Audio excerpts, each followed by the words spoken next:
The Chicago Tylenol Murders in 1982, a series of mysterious and deadly poisonings occurred in the Chicago metropolitan area, leaving 7 people dead.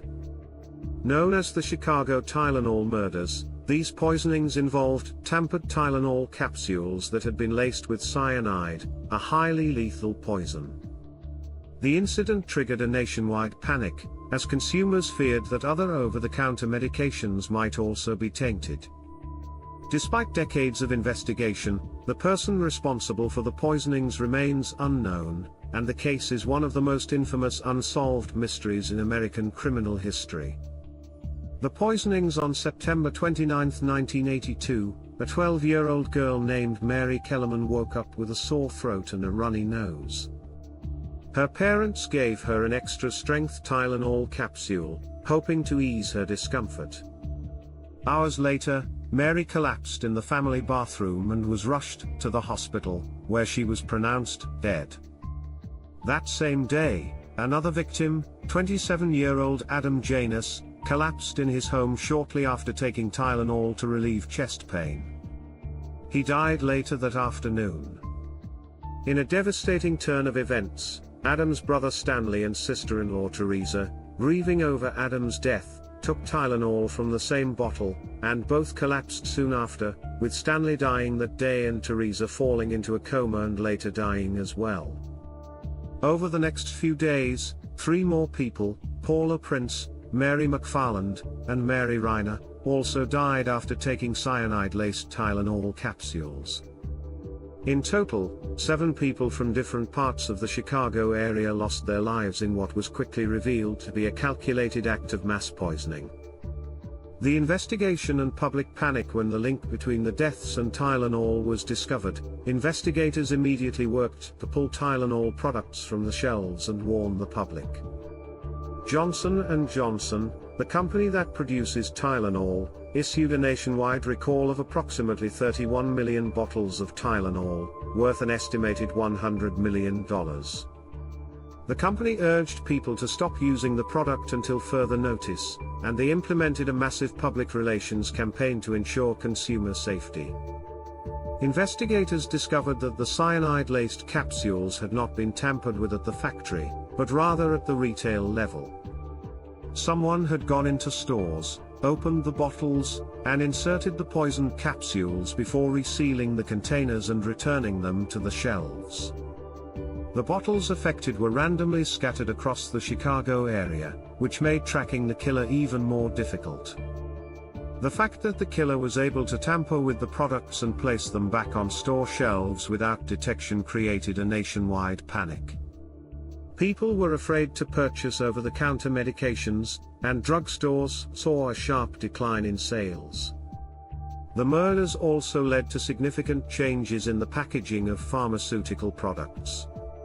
Tamper-evident seals, foil wrappers, and safety packaging were introduced as a direct result of the Chicago Tylenol murders to prevent future tampering. Suspects and theories. In the years following the murders, several suspects and theories emerged, but no one was ever charged with the crime. One of the most prominent suspects was James William Lewis, a man with a history of fraud and extortion. Shortly after the murders, Lewis sent a letter to Johnson & Johnson demanding $1 million to stop the killings. He was arrested and convicted of extortion but denied any involvement in the actual poisonings. Despite extensive investigation, authorities were unable to conclusively link Lewis to the tampering, and he was never charged with murder. Another theory suggested that the poisonings could have been the work of a disgruntled employee, a domestic terrorist, or a random act of mass murder. Investigators also explored the possibility that the killer had a personal vendetta against Johnson & Johnson or the pharmaceutical industry in general, but no definitive evidence supported this theory.